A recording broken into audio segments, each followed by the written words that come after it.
Pingüino Multimedia, con el auspicio de Colegio Particular Novelius, lealtad, nobleza, sabiduría.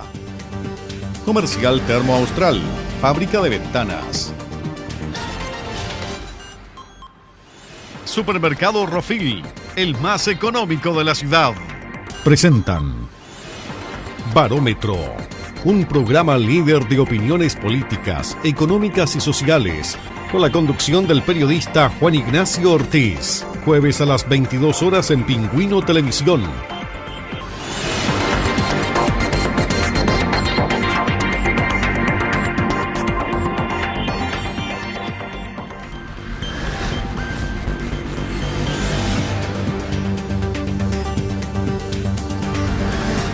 Bienvenidos a todos, otra edición más de Barómetro en pleno verano 2022. Ya estamos en otro año, pero mantenemos aún la 10ª temporada de Barómetro en Pingüino Televisión, programa que nació el año 2012 y que ya, reitero, está en su 10ª temporada. Para hoy día, empezando el mes de enero, tenemos una gran invitada, diputada electa por la región de Magallanes, Javiera Morales. Diputada electa por el distrito actual 28, antes era el 60, Javiera, esto. Sí, bueno, después de la reforma al binominal, ahora sí. Distrito 28. Menos de un mes o sea, poco más de casi 2 meses ya que fue diputada electa. ¿Cómo han sido estos 45 días más o menos que...? Intenso, porque entre medio una campaña presidencial, claro, ¿no es cierto?, que exitosamente terminó con la elección de nuestro actual presidente electo, Gabriel Boric, de acá de la región. Así que han sido 2 meses muy intensos como diputada electa, pero también de mucha satisfacción y con mucho trabajo para asumir de buena manera en marzo esta enorme responsabilidad. Un año, el 2021, que ya terminó, que fue bastante agotador, pero el 2022 también se puede venir muy agotador, porque ahora se va a tener que desplazar mucho como diputada electa. Así, bueno, ese es el gran desafío que tienen los diputados de distritos alejados de la capital, pero no voy a ser la primera, ni tampoco la última, claro. Pero hay que hacer distintos ajustes en términos personales, sobre todo familiares, para lograr compatibilizar todos los roles que uno juega en la vida. Así que vamos a estar... Mire, yo creo que estos últimos 2 años de pandemia nos han enseñado a todos a ser cada vez más flexibles, creo. Y ante estos nuevos desafíos, como familia también nos pusimos esa meta, ser flexible e ir viendo un poquito sobre la marcha qué ajustes se pueden hacer a ciertas decisiones que uno toma a veces para lograr mejores resultados. Vamos a estar acá, vamos a estar allá, vamos a mantener un espacio acá, familiar acá, de manera tal de poder estar viajando y ojalá tratar de guardar espacios también para la vida familia.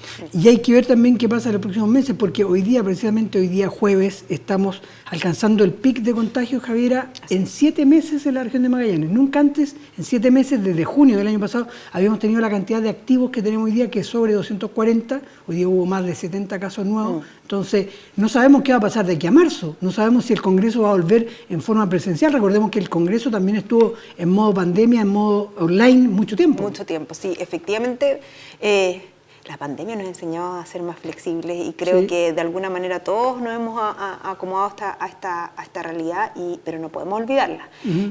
Esta nueva variante implica un tremendo desafío en términos sanitarios. En la región lo estamos viendo ya. Lo bueno es que con nuestras altas tasas de vacunación vemos que esos grandes números no se reflejan en grandes números de hospitalizaciones. Claro. En esos números el año pasado estábamos en cuarentena y con gente trasladándola a otros recintos hospitalarios en el país. Pero sin duda es algo que tenemos que mirar con cautela, ver sobre todo. Y acá, claro, el Congreso se puede pasar a telemático, pero acá hay ciertas prioridades que tenemos que tomar, que es las escuelas, los liceos, que ojalá se mantengan abiertos, y ahí tenemos todos que trabajar para que eso sí sea. Ahora, a partir del 11 de marzo, ustedes ven con otra óptica, porque pasan a ser gobierno, y un gobierno que puede entrar en modo pandemia full. O sea, ojalá que los casos de aquí al 11 de marzo disminuyan, quedan 2 meses, pero como se ve la curva puede ir en ascenso y también puede complicar un poco para la entrada dentro de los primeros 100 días de gobierno, que son los primeros días fundamentales. Sí, efectivamente en los últimos días hemos escuchado también a nivel nacional cómo está trabajando esa mesa entre el actual gobierno y el gobierno entrante. Yo soy una diputada electa oficialista, no formo parte del gobierno propiamente tal, por lo que me informo a través también de los medios, sobre todo de lo que este traspaso. Se decía que que probablemente si esto se logra controlar, siguen nuestras vacunaciones, recordemos que hace poquito se vencieron los pases de movilidad de mucha gente que tiene que ir a ponerse su dosis de refuerzo, y va a haber un traspaso de mando, se creía hace, no sé, 2 o 3 días atrás, que iba a ser como en los antiguos traspasos de mando. Con casi normalidad. Casi normalidad. Hay que ver, sin duda uno no puede decir, creo que hemos aprendido estos 2 años a que las razones sanitarias tienen que primar, y bueno, y si es un cambio de mando distinto, o como los últimos 2 años, que así sea, y tendremos que acomodarnos, y los parlamentarios electos tendremos que acomodarnos a esa nueva modalidad. Javiera, en las últimas 48 horas se vivieron la votación para renovar la directiva de la mesa de la Convención Constitucional. ¿Es buena o mala la señal que se da, la falta de política de acuerdo, la falta de llegar a ciertos consensos para elegir una directiva que demora prácticamente 2 días en ser electa? Sí, yo en esto creo que estamos en momentos de mucho cambio, en que a veces miramos lo que ocurre el día de hoy con los ojos del pasado. La ciudadanía demandó en la Convención Constitucional un órgano de representación distinto, donde tengan más espacio, que de salir un poco de la política binominal que conocíamos el último tiempo, donde habían 2 grandes conglomerados. Hace ya bastantes años, por algo se rompió el binominal también, que esa política de los 2 lados, de alguna manera, en que había líderes de cada sector que a puertas cerradas tomaban decisiones y después se transparentaban, empezó a desgastarse. Se empujó para tener un sistema proporcional más representativo en el Congreso, y en la Convención Constitucional se empujó mucho más allá, ¿no es cierto? Tener mucha representación de independientes, etc. Eso hace sin duda que el órgano sea más diverso, y cuando un órgano es más diverso cuesta más ponerse de acuerdo. Eso lo sabemos todos, incluso en la misma casa, ¿no es cierto? Lo que, no sé, uno cuando es padre es mucho más fácil, o madre, es mucho más fácil tomar las decisiones autoritariamente, decir, bueno, todos nos ponemos de acuerdo y listo, pero cuando llamas al resto a tomar decisiones, requiere un poquito más de conversación. Creo que lo que hemos visto en la Convención Constitucional es eso, que se ha requerido más conversación. Eso también está ocurriendo o va a ocurrir en el futuro Congreso, que es mucho más diverso. Lo que tiene la Convención Constitucional es que esa conversación se da muy abierta a la ciudadanía. Los votos se saben, los votos, quién votó por quién, lo sabe, se lo está transmitiendo, claro. Ustedes mismos lo transmiten. Y eso creo que a veces nos hace decir, bueno, no sé, cuesta más lograr acuerdos. Obvio que entre más diversidad cuesta más lograr acuerdos, pero también creo que hay un tema comunicacional de esperar de que una decisión así tan relevante se pueda tomar en un ratito, y que esto sin duda a veces requiere mucha más conversación. Creo que tenemos que mirar a la Convención Constitucional como un espacio de política nueva, en que el Congreso que está entrando tiene que aprender mucho, tiene que aprender. Me gusta la idea de que seamos todos espectadores, los ciudadanos y las ciudadanas en la casa sea un espectador mucho más protagónico en lo que ocurre en los espacios políticos. Creo que tenemos que aprender eso, pero también creo que tenemos que ser capaces, el futuro Congreso, los órganos de representación, de comunicar bien cómo son estos procedimientos. Pero en otros países ¿no se pierden tiempos fundamentales? Es que yo creo que ahí está, estas conversaciones, por ejemplo, para la presidencia y la vicepresidencia de la Cámara, también ocurre estas negociaciones que demoran mucho tiempo. Lo que pasa es que no se hacen a vista y paciencia de todo Chile. Entonces, creo que hay que llegar a un punto medio, de ser capaz de comunicar mejor, de que este tipo de decisiones toman su tiempo, y eso es bueno que se converse, que se debata, porque finalmente hubo capacidad de ponerse de acuerdo. Tenemos una mesa directiva de presidente y vicepresidente, ahora se están votando las 7 vicepresidencias adjuntas, entonces efectivamente se logró el objetivo, se demoró 3 días, capaz no estábamos acostumbrados a eso, pero eso no significa que antes no habían conversaciones largas antes, sino que no las veíamos. Pero la elección de María Elisa Quintero es una derrota para el Frente Amplio, ¿no? Mire, creo que hay que hacer he escuchado mucho estos días como el análisis de muchos que quieren como hacer un espejo de lo que ocurre con la Apruebo Dignidad en la Convención Constitucional, de lo que ocurre con el Congreso, o previendo lo que va a ocurrir los próximos años en el Congreso. Y creo que son espacios muy distintos. No podemos replicar de alguna manera lo que ocurre en la Convención, no necesariamente va a ocurrir en el Congreso.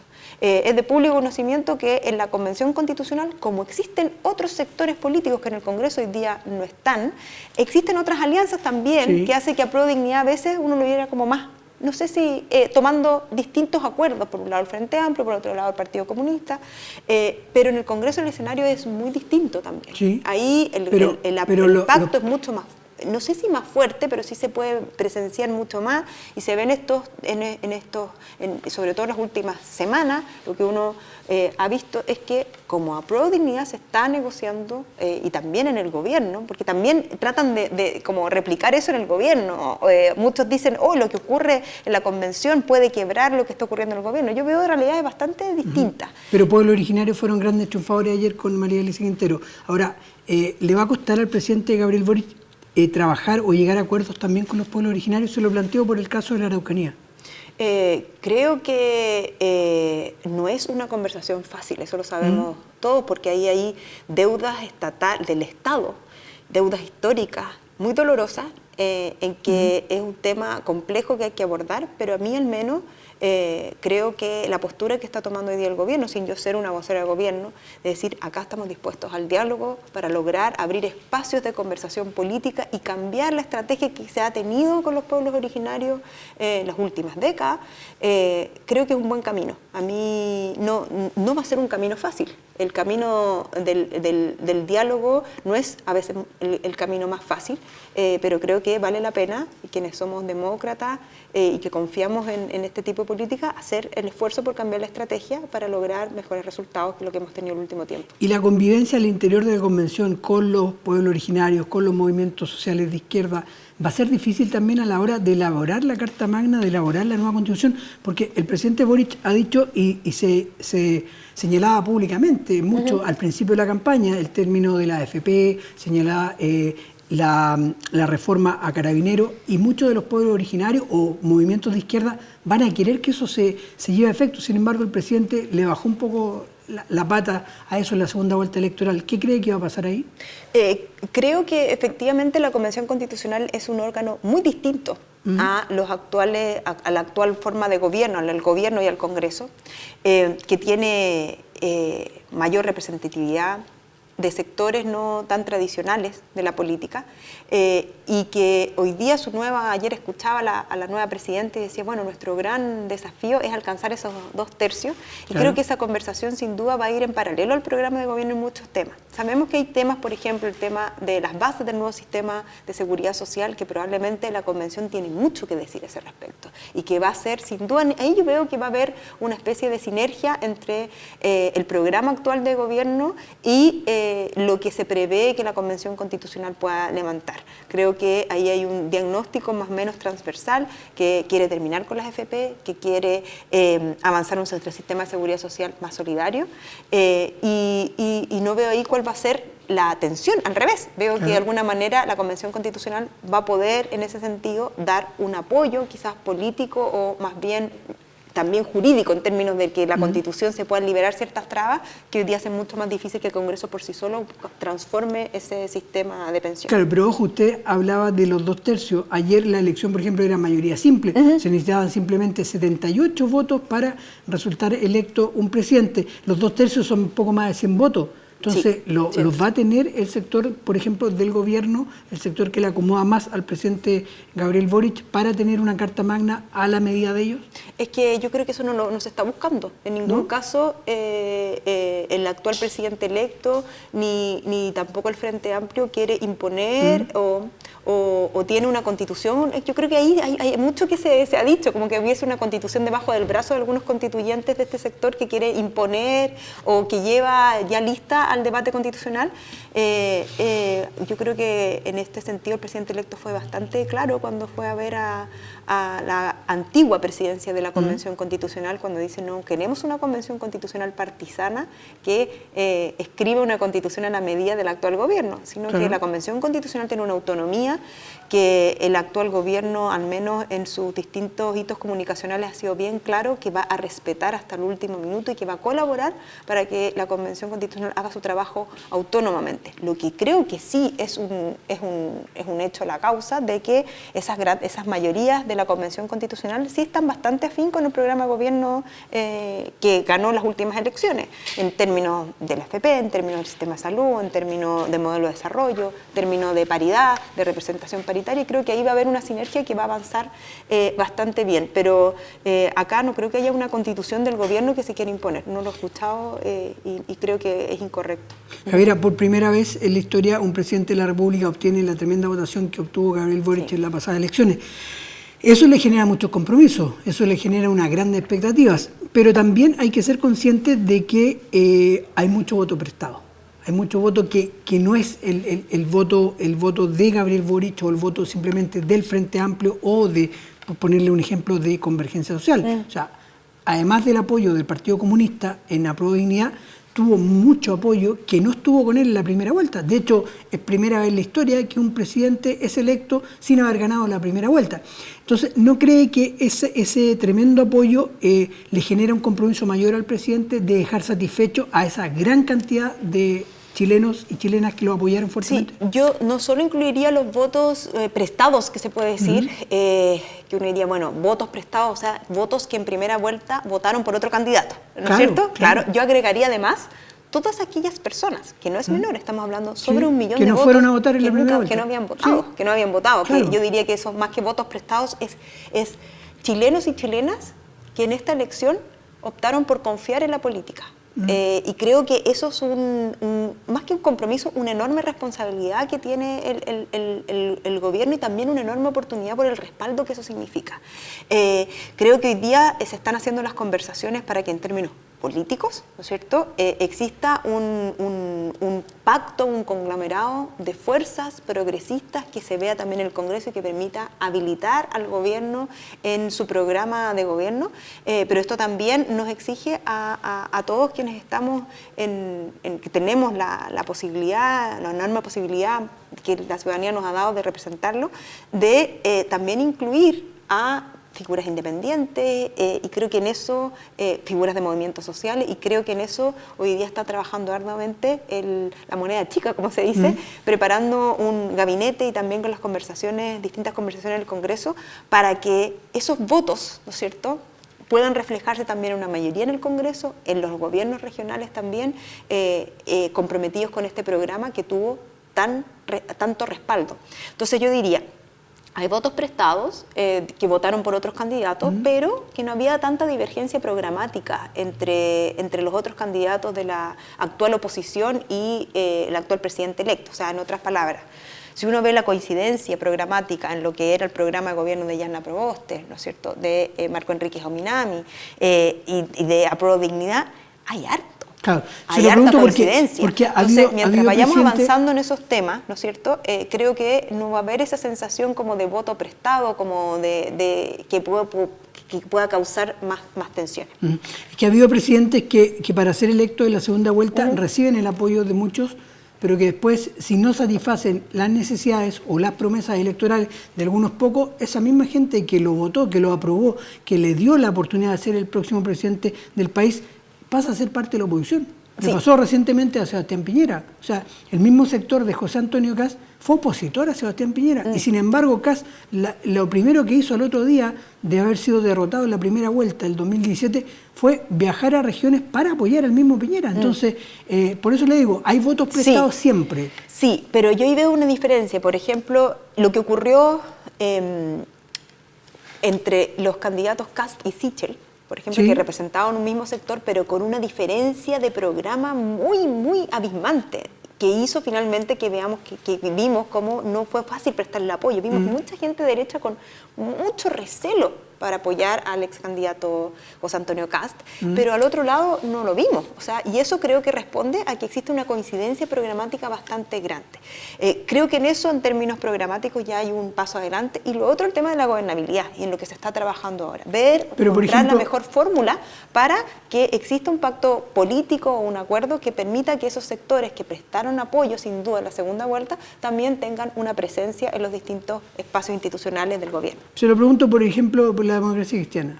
Se juntó el presidente electo hace poco ahora, incluso con parte de la directiva de la Democracia Cristiana. ¿La Democracia Cristiana va a ser parte del gobierno o no? ¿Qué cree usted? Lo que yo entiendo es que ahora ellos se han definido como oposición constructiva. Y entiendo también que están a puertas de unas elecciones en donde también hay que definir ahí, se va a definir también qué apoyos hay, porque entiendo que dentro de la Democracia Cristiana también hay muchos y muchas que están muy comprometidos con este programa de gobierno. Claro, o sea, votaron por Gabriel Boric directamente. Entonces que probablemente yo en ese sentido creo que hoy día se están teniendo esas conversaciones para que lograr esos apoyos se refleje en un apoyo institucional y en colaborar. Yo no sé si la palabra oposición representa a todos los sectores de la democracia cristiana hoy día en su relación con el gobierno. Creo que hay muchos que les gustaría colaborar más que ser una posición constructiva. Y creo que hoy día se está definiendo en las distintas instancias cómo se va a dar ese apoyo. Por ejemplo, en el Congreso se requieren los votos de la democracia cristiana para hacer las reformas. Y sin duda yo espero ahí que no haya una oposición a las reformas, sino una colaboración que sin duda implica el voto, pero también implica la conversación sobre qué manera mejorar. Pero lo que yo veo es que en el programa de Yarna Proboste hay mucha coincidencia, entonces veo difícil que el día de mañana, pero cuando estemos votando... ¿Ve, por ejemplo, el gabinete del presidente Boric algún ministro de la ADC? Creo que, como están las conversaciones ahora, creo que está lejos de haber esa presencia. Sí, no he visto, más allá de las conversaciones que se han tenido, que no tengo esa información, estaría lucubrando. Creo que uno ve mucho más cerca a personas de los otros partidos del actual nuevo pacto social. Y a nivel regional, volvamos a Magallanes. Después del triunfo suyo en primera el 21 de noviembre para ser diputada electa y después del triunfo de Gabriel Boric, ¿ustedes han sostenido muchos acuerdos o han sostenido reuniones con parte del nuevo pacto social? Gente de la ADC, gente del Partido Socialista, ¿se han acercado a ustedes? ¿Han conversado? Trabajó muy cercanamente para la segunda vuelta. ¿Sí? Ahí yo creo que todos lo vimos, todos los magallánicos vimos cómo todos estos sectores se comprometieron con la campaña y hubo muchas conversaciones ahí de cómo colaborar. Y en ese sentido, para armar el gabinete regional, ustedes como Frente Amplio quizás no tienen la expertise que sí tiene el Partido Comunista, que fue parte del último gobierno de Michelle Bachelet. Ellos tuvieron incluso algunos CEREMI y a nivel nacional tuvieron ministros del Partido Comunista. A nivel local, ¿lo están trabajando ustedes ya con el Partido Comunista? Exactamente, sí, se está trabajando. Acá hay un mandato bastante claro por parte de nuestro presidente electo. Primero, que se ha llamado a trabajar esto a todos quienes quieran, ¿no es cierto?, formar parte de este gobierno, quienes compartan este proyecto político. Y eso implica un tremendo desafío porque los gabinetes regionales no tienen una segunda prioridad, sino que se está trabajando paralelamente junto con el gabinete de la moneda propiamente tal. Y en eso, existiendo esa proximidad programática sin duda, existiendo el principio de la probidad también, algunos principios que a nosotros son transversales, como la búsqueda de un gabinete regional que cumpla con ciertos estándares de paridad de género, por ejemplo, o también con obviamente el respaldo técnico que tienen que tener aquellas personas que quieren ocupar esos espacios. Hoy día estamos trabajando conjuntamente los distintos partidos, pero también colaborando con gente a veces independiente que quiere formar parte de este gabinete regional, sabiendo lo importante que es, mirando el programa ambicioso que tenemos de gobierno en materia de políticas públicas. Y aquello lo están conversando también con el gobierno regional de Jorge Frías, porque Gabriel Boric lo dijo, que él quería integrar también que en sus gabinetes por las regiones también tuviera alguna competencia, gente que perteneciera quizás a los gobiernos regionales de cada una de las regiones. Sí, efectivamente, eso fue, el presidente electo lo dijo, y en eso nosotros lo tomamos como un mandato y estamos trabajando sin duda porque él quiere trabajar con los gobiernos regionales, no solo acá en la región de Magallanes, sino que a lo largo de todo Chile, para resolver un poquitito esa tensión. Pese a que no tenga cierta cercanía en la Araucanía, por ejemplo. Es que lo que ocurre es que hoy día sabemos que hay una especie de tensión entre el gobierno y el más del 90% de los gobiernos regionales que son de actual como oposición, claro, ¿cierto? Los delegados o delegadas presidenciales. Sí, y eso creo que no le hace bien a las regiones, le hace bien a las regiones. Acá hay que trabajar de la mano de alguna manera. Y ante eso, y además yo sumaría no solo esa tensión que queremos resolver y que el gobierno quiere resolver, sin duda, y esto el presidente electo lo ha dicho varias veces, sino hay que agregar también el compromiso descentralizador de la campaña de Gabriel Boric, que también yo creo que tiene relación con que él es una persona de regiones, ¿no es cierto? Claro. Y conoce muy bien los dramas del centralismo. Y en eso él ha sido bastante claro de que quiere trabajar con los gobiernos regionales, y nosotros como todo su equipo de alguna manera, o los diputados también electos de distintas regiones, vamos a colaborar para que se produzca esa colaboración entre el gobierno regional, los partidos, gente independiente, para lograr los mejores gabinetes cumpliendo esos parámetros de lo que hablamos antes, Juan Inés. ¿Usted sabía que históricamente para designar ciertos ceremis o para designar parte del gabinete del ex intendente regional, el presidente recurría a los parlamentarios de la zona? o sea, yo me imagino que uno también tiene que decir ahí porque estamos remando todos para el mismo lado. No, y no solo mucho que decir, sino que los parlamentarios de la zona siempre han tenido mucho poder respecto de ello. Y el orden de jerarquía era siempre, se le preguntaba al senador oficialista, en este caso al senador que represente quizás al gobierno de turno en cierta zona, qué opinaba de ciertos candidatos para cierta, en este caso ustedes no tienen senadores que puedan, acá no, en la región no tenemos.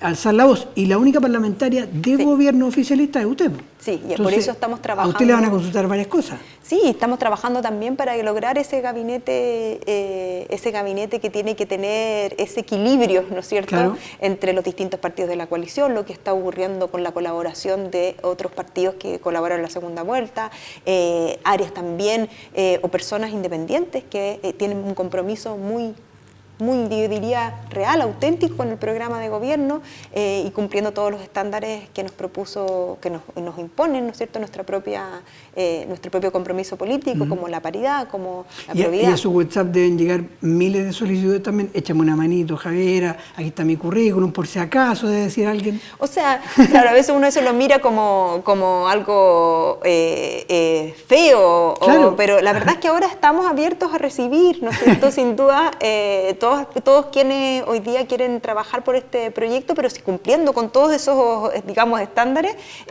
distintos, cuando te dice, mira, no cumplo con nada de eso y quiero, no, y en eso no estamos dispuestos para ese tipo de... Ahora, ¿están abiertos a personas independientes, absolutamente independientes, que incluso no hayan participado de la campaña, pero que sí tengan cierta simpatía o cierta inclinación ideológica por el Frente Amplio o por el mismo Gabriel Boric? Se lo pregunto porque todos siempre piensan en los partidos políticos, pero hay mucha gente que no es ni siquiera militante, usted ni siquiera tampoco es militante de un partido político. Entonces, ¿esa gente independiente de Magallanes también puede ser partícipe de un gabinete o de ciertas designaciones? Esto tiene que tener un equilibrio, porque obviamente también se entiende de que los gabinetes son es una atribución.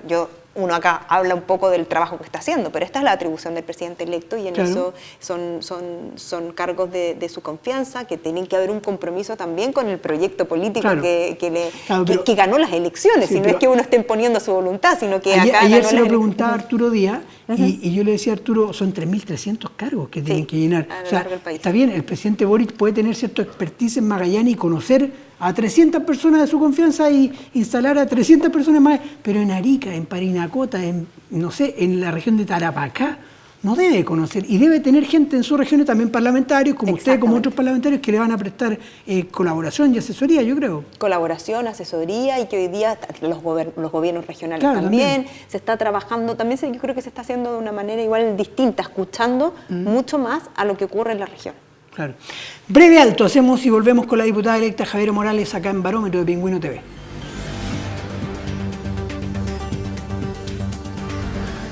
Pingüino Multimedia, con el auspicio de Colegio Particular Novelius, lealtad, nobleza, sabiduría. Comercial Termo Austral, fábrica de ventanas. Supermercado Rofil, el más económico de la ciudad. Pingüino Multimedia, con el auspicio de Colegio Particular Novelius, lealtad, nobleza, sabiduría. Comercial Termo Austral, fábrica de ventanas. Supermercado Rofil, el más económico de la ciudad.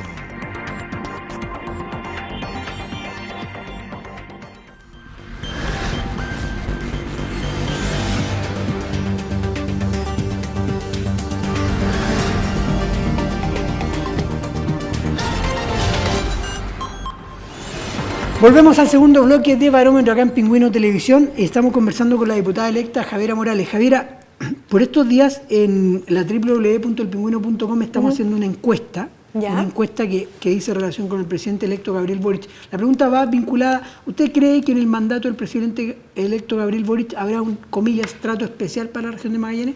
La mayoría de la gente dice que no, y argumentan que no porque el presidente de todos los chilenos, el presidente de Arica a Puerto Williams. Otros dicen que no porque creen que no, que Gabriel Boric quizá puede caer en lo que han caído muchos presidentes en las últimas décadas, de ser más centralista y favorecer más a las comunas donde hay más población. Pero los que llevamos mucho tiempo en la región de Magallanes y los magallánicos también de nacimiento, tenemos todo el derecho a pedirle a un presidente que nació y creció en nuestra región a que haga algo por la región, ¿o no?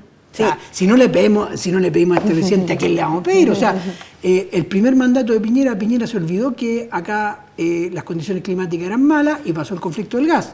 Después en el gobierno de Bachelet vino el tema del oncólogo médico. Entonces, todos los mandatos, independientes sean de izquierda o derecha, con Magallanes se acuerdan poco. ¿Le podemos pedir eso al presidente Boric?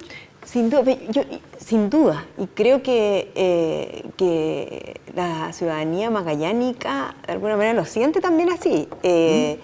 Tener a una persona nacida en estas tierras hoy día a cargo del gobierno del país es algo que es histórico, nos enorgullece. Yo haría una distinción cuando se habla a veces de como tratamiento especial, como hacer una excepción, como a veces si mejora la ley de excepción, claro, felices. Un tema muy profundo también que nos va a tocar en este periodo también parlamentario, pero como un tratamiento especial, uno diría a veces, no sé, como algo que hiciera Magallanes, pero yo diría más bien que lo que sí va a haber es que va a haber esa mirada de entender lo que es vivir en una región que a veces no está. Sí. Y esa sensibilidad sin duda va a estar en alguien que nació en estas tierras, conoce lo que es vivir en región y ha tenido siempre la sensibilidad para entenderlo. Creo que lo hemos visto el último tiempo también en las pocas intervenciones, ¿no es cierto?, que llevamos poquito de gobierno electo. Por ejemplo, temas complejos como el tema de los combustibles, vemos que el presidente electo sí tiene, ¿no es cierto?, una mirada que en más de decir, bueno, como yo soy de Magallanes voy a hacer un tratamiento especial para Magallanes solo porque soy magallánico, no veo en esa línea, pero lo que sí veo es que él entiende la realidad de Magallanes, entiende la realidad de una zona extrema y dice, a ver, hay un tema, por ejemplo, como el impuesto específico, hay ciertos principios generales de temas medioambientales, que es una medida muy regresiva, que no queremos impulsar porque queremos mejorar las políticas públicas en otro sentido, pero sí entiendo, ¿no es cierto?, la realidad especial de Magallanes y estoy dispuesto a abrirme una conversación para ver de qué manera se subsidia o se estabiliza, sabiendo que acá es de los precios más altos de todo el país. Entonces, creo que en eso sí debiésemos todos tener la expectativa bastante razonable de que va a existir esa sensibilidad y que no solo por ser de Magallanes, como por una cuestión como de pacto, como soy de Magallanes voy a hacer cosas solo para Magallanes, no, sino que porque conoce la realidad y tiene esa sensibilidad especial y creo que lo van a sentir también las otras regiones, es decir, bueno, a veces hay ciertas decisiones que se toman en la moneda que no consideran la realidad de las regiones y las regiones extremas que no funcionan después. Y eso es un tema que quienes vivimos acá lo sabemos muy bien. Y en eso tener un presidente de regiones y de región extrema, sin duda segura y es bastante razonable tener la expectativa que así como lo ha tenido en estos temas, en otros va a tener la sensibilidad de decir, bueno, pero ojo con lo que ocurre en las regiones o en realidades distintas. Lo que hablamos antes, incluso el tema de incluir en la conversación a los gobiernos regionales algo muy respetuoso de las regiones, sin duda tomando en consideración de que quien tiene la atribución para elegir a los gobiernos regionales es el presidente electo, él es el que toma la decisión, pero también es alguien que está abierto a decir, bueno, acá tenemos una autoridad regional, ¿no es cierto?, que ha sido electa por la comunidad y que tenemos que al menos invitar a esta conversación. Creo que eso muestra otra sensibilidad especial, que no es porque sea magallánico, sino que por ser de región. Pero mire, se lo preguntaba porque hagamos el siguiente análisis. Las tres grandes demandas ciudadanas en una década en Magallanes han sido las siguientes. Y ha tenido que salir a las calles la gente para exigir algo y han logrado algo, o hemos logrado algo como región. El tema del gas, enero del 2011. Después, en pleno gobierno de Michelle Bachelet, el tema del oncólogo médico. No había oncólogo médico y salieron las madres a protestar, a reclamar a las calles porque Magallanes no tenía oncólogo médico. Y el tercero, el tema de los combustibles. Se bloquean las rutas en pleno mandato de Sebastián Piñera y se logra un subsidio que está amortiguando, por lo menos, está amortiguando las alzas. Hoy día es 1/3 del alza que tiene el resto del país. Entonces, hoy día, por ejemplo, subieron 6 pesos en el resto de Chile, hoy día subieron 2 pesos, 3, creo, acá en la región de Magallanes. Entonces, por lo menos se ha logrado algo. Pero ¿por qué tenemos que esperar que la gente salga a las calles? Lo mismo del estallido social. ¿Por qué tenemos que esperar que nuestras autoridades reaccionen cuando recién la gente sale a hacer ese reclamo ciudadano a las calles? Sí, yo acá quiero hacer ciertas distinciones. Hemos vivido los últimos años una política institucional que está muy alejada de las demandas ciudadanas. Eso no lo invento yo creo que eso es algún diagnóstico que tenemos todos de alguna manera. Estar en este proceso constituyente es una respuesta a eso también, decir algo no estaba funcionando. Y creo que tenemos que tener la sensibilidad de poder prever o escuchar mucho más lo que está ocurriendo para no tener que llegar, ¿no es cierto?, a que la ciudadanía esté desesperada para que su autoridad la escuche. Lo que no significa que la protesta, que el marchar, que el poder movilizarse forma parte del funcionamiento normal de una democracia, si se hacen en paz, en tranquilidad, y como el ejercicio de un derecho humano, como significa movilizarse. Así que yo creo que sin duda acá hay muchas expectativas de que este gobierno va a ser un gobierno mucho más, que escuche más en ese sentido, que escuche más para tratar de evitar llegar a esos extremos. Claro, y es fundamental el hecho de que el presidente sea magallánico, se lo vuelvo a reiterar, porque las condiciones de vida y de habitabilidad son diferentes. O sea, el tema de las viviendas, el tema de la voladura de techos que hubo el año pasado. O sea, es inexplicable que las condiciones de la creación o la ejecución de ciertas políticas públicas sean las mismas de Iquique a Magallanes. O sea, Sí, el tema del centralismo y, claro, y la descentralización, porque ahí uno puede tomar dos miradas. Una, decir, bueno, tenemos que llevar, ¿no es cierto?, al centro donde se toman decisiones gente de regiones para que tomen en consideración las regiones, ¿no es cierto?, que es como esta idea de, bueno, ahora tenemos un presidente de Magallanes, pero yo diría que lo que es más el compromiso de este gobierno, más que eso, es, bueno, devolverle o de alguna manera escuchar mucho más y transferir muchas más facultades a los gobiernos para que todo ese tipo de políticas públicas se puedan tomar acá en la región. Javiera, en los últimos mandatos presidenciales en la región de Magallanes siempre ha habido ciertos impases, ciertos errores en la designación de ciertas autoridades. Se lo pregunto porque, por ejemplo, en el actual mandato de Sebastián Piñera se nombraron ciertos seremis que no alcanzaron ni siquiera a comenzar a ejecutar sus labores en deporte, por ejemplo, en justicia, porque venían problemas anteriores. Entonces, ayer el mismo Arturo Díaz, perdone que lo vuelvo a mencionar, también me decía que ustedes van a hacer un chequeo completo de que cumplan las expectativas, de que esta persona tenga esto, lo otro. Se lo pregunto ahora por el caso de Karina Oliva. Fue un caso que yo creo personalmente que a Gabriel Boric le puede haber influido en la primera vuelta. En la primera vuelta presidencial, sin duda que el caso de Karina Oliva todavía estaba en el aire, todavía estaba abierto, es una herida que no alcanzó a cicatrizar y le puede haber influido.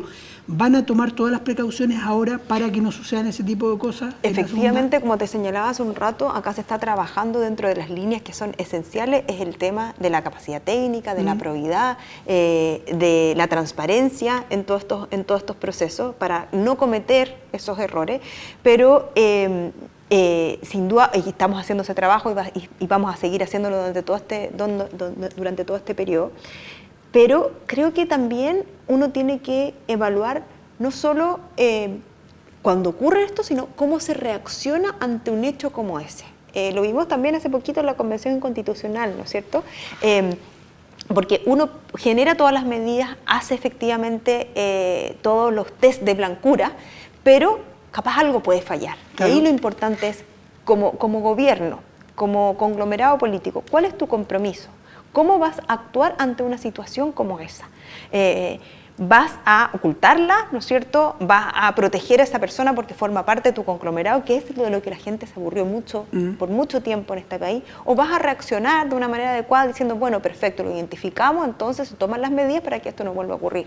Creo que en el caso, por ejemplo, de Karina Oliva, que fue muy complejo, sin duda el actual presidente electo, en ese momento candidato, tomó una decisión que es la adecuada, que es decir, yo no puedo asegurar, ¿no es cierto?, que todas las personas con las que yo trabajo, nadie va a cometer ningún error. Claro. Eso no se puede asegurar, pero lo que sí yo puedo asegurar es que ante un error como eso se tomen las medidas necesarias para que no haya ocultamiento, no haya protección, sino que se tomen las medidas para que eso te corte de raíz de alguna manera.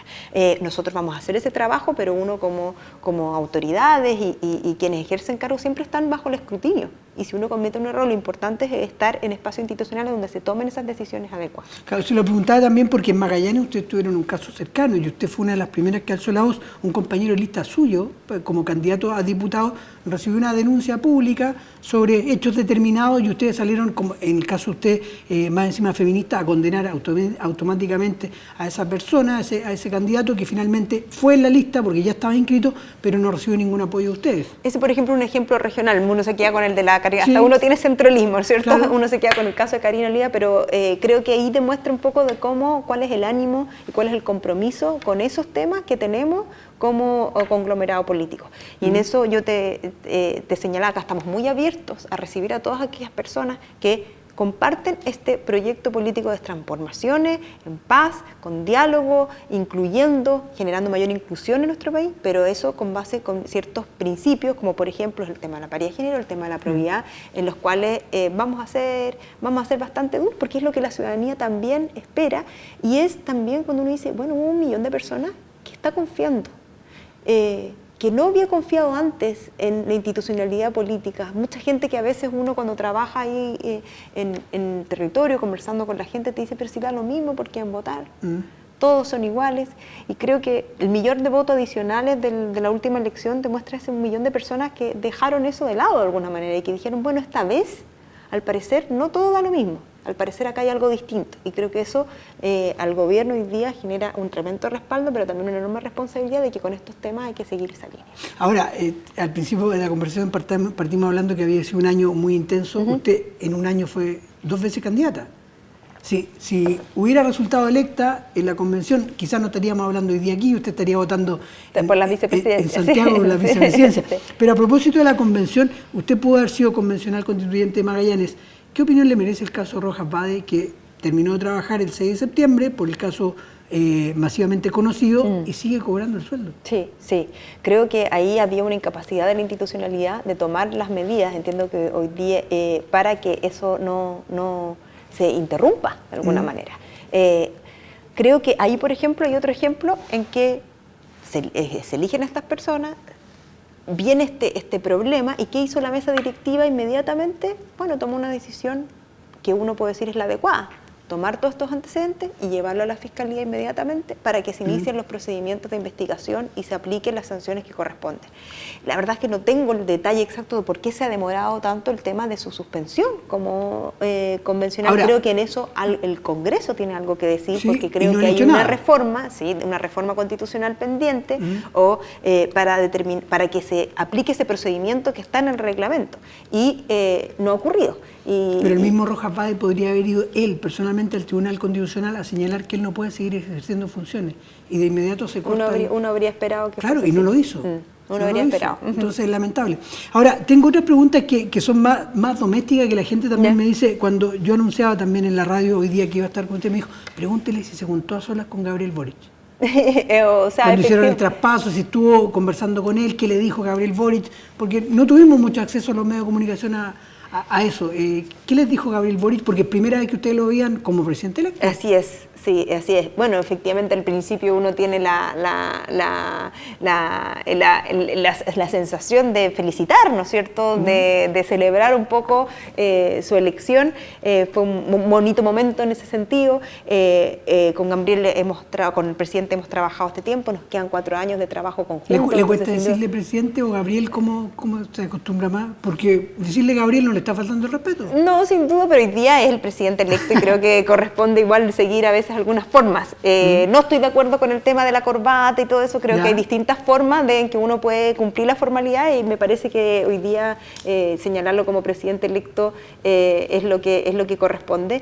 Y tuvimos la oportunidad ahí de conversar un poco, él está efectivamente muy preocupado hoy día, la urgencia es clara, no viajó también esta invitación que se le hizo por parte de Colombia. Claro, por un objetivo. Hoy día está preparando su gobierno y en ese sentido tiene prioridades tanto nacionales pero también regionales. Y lo que conversamos fue sobre todo en base a eso, a la urgencia hoy día de contar con un pacto o con una forma de colaboración adecuada para que se logren las mayorías parlamentarias y le otorguemos viabilidad al programa de gobierno, pero, y también la conformación de los gabinetes referente regionales. A la diputacional, porque le hizo entre comillas un traspaso como de sede, pero ¿usted va a seguir ejerciendo ahí la sede parlamentaria?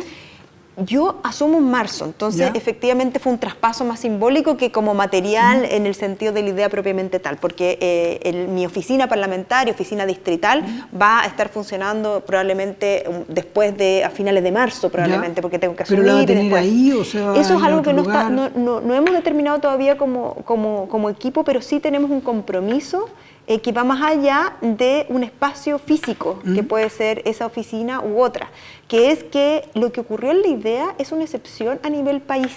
A nivel país, la mayoría de los distritos, la mayoría de los parlamentarios tienen oficinas que no están tan abiertas a la comunidad. No sé si tú conoces algún otro caso de algo como la idea. No existe, de las que yo conozco.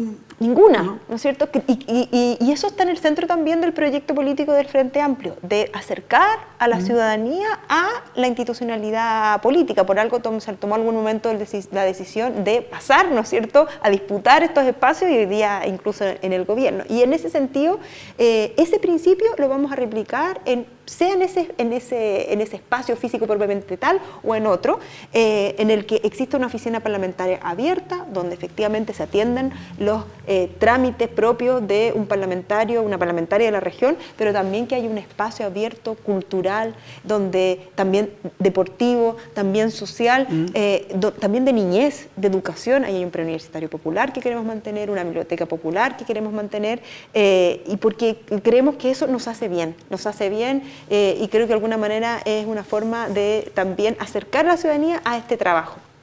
Tanto así que hace poquito todo el equipo del diputado hoy día también, presidente electo y diputado, presentó al Congreso una propuesta para modificar el reglamento de la Cámara para que las oficinas distritales sean así, incluso juntar todas las oficinas distritales de los distintos parlamentarios de la región, una idea bastante innovadora que a mí me hace bastante sentido, que estemos todos un poquito más cerca, aunque nos dividen a veces temas ideológicos, somos los parlamentarios de la propia región, y así se hace más cerca también o más fácil para la comunidad poder acceder. Y contar ahí con espacios también abiertos a las actividades culturales, artísticas, deportivas, familiares. Ahora, la tarea es dura porque Gabriel Boric fue diputado 2 periodos. Así es. Y en el segundo periodo obtuvo una votación mucho mejor que en el primero. Entonces, ¿le queda una dura tarea a usted como diputada que hereda, entre comillas, el cargo de Gabriel Boric? Sí, queremos trabajar para tomar esa tarea con mucha responsabilidad y lograr que sea exitosa.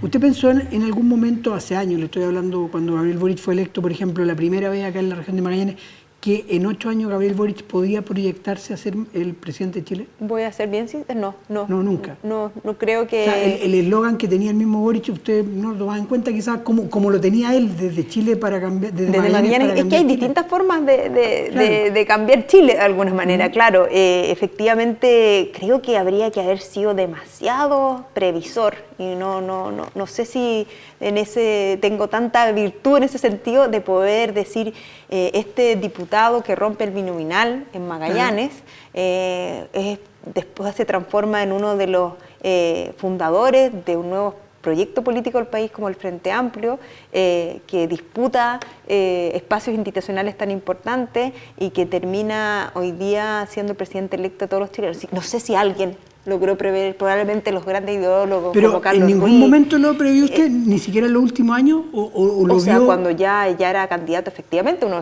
por algo lo está apoyando. Cuando fue candidato a la presidencia. Claro, ¿No hay ningún momento anterior que usted crea que Gabriel Boric fue el momento clave? Mira, no sé si el presidente electo propiamente actual, pero yo tengo un compromiso ideológico muy fuerte con el Frente Amplio en el sentido de que creo que el proyecto político de abrir o más bien incluir, generar derechos sociales, salud, educación, finalmente asegurar un piso de igualdad, que lo vemos mucho en los países socialdemócratas. Al menos yo siempre he sentido y estoy convencida de que es el mejor camino que puede tomar Chile para enfrentar desafíos tan importantes como la desigualdad, como la inequidad, como el tema medioambiental, como sin duda el tema de las inequidades de género. Estoy convencida que ese camino es el que tenía que adoptar Chile y que el conglomerado político que más lo representaba era el Frente Amplio, hoy día Apruebo Dignidad junto al resto de los partidos.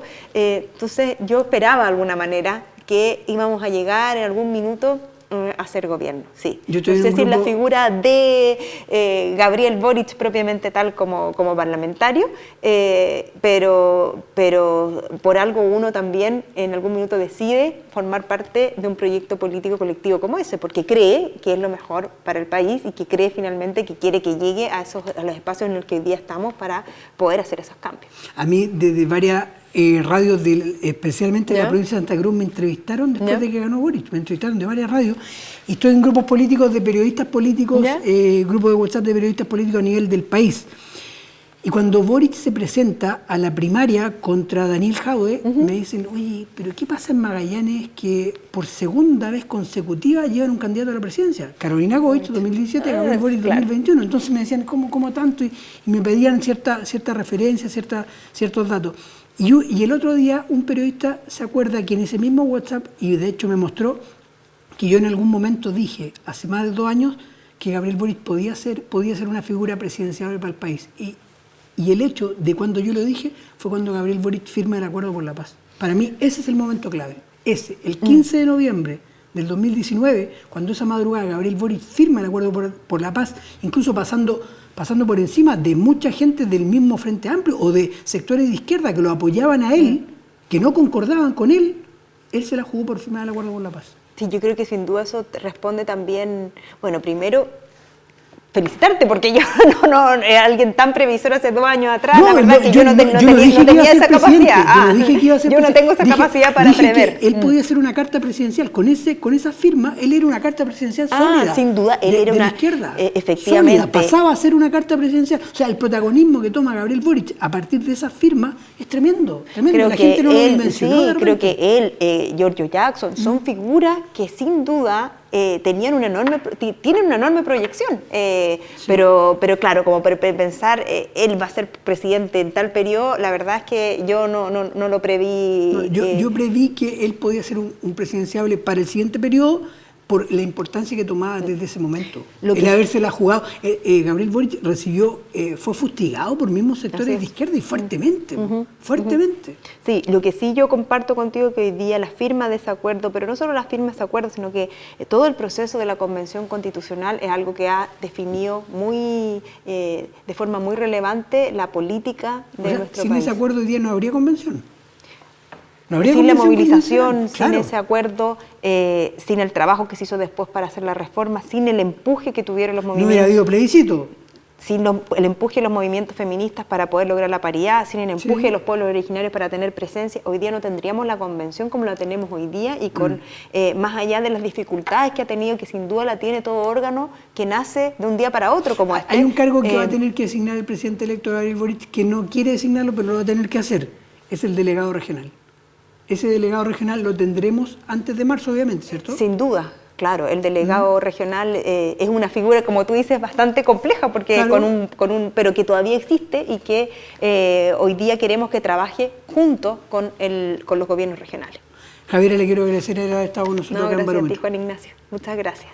Muchas gracias. Y muchas gracias a ustedes también que siempre están en la compañía de Barómetro en este verano 2022. Nos encontramos el próximo jueves conversando transversalmente con los protagonistas de la información. Chao, chao.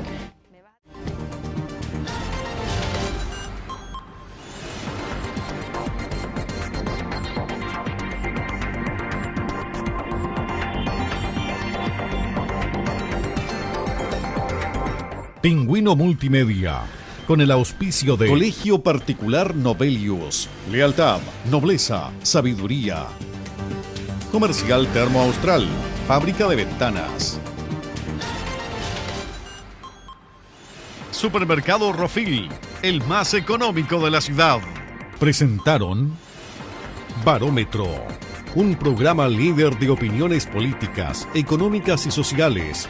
Jueves a las 22 horas en Pingüino Televisión. Barómetro, un programa de Pingüino Multimedia.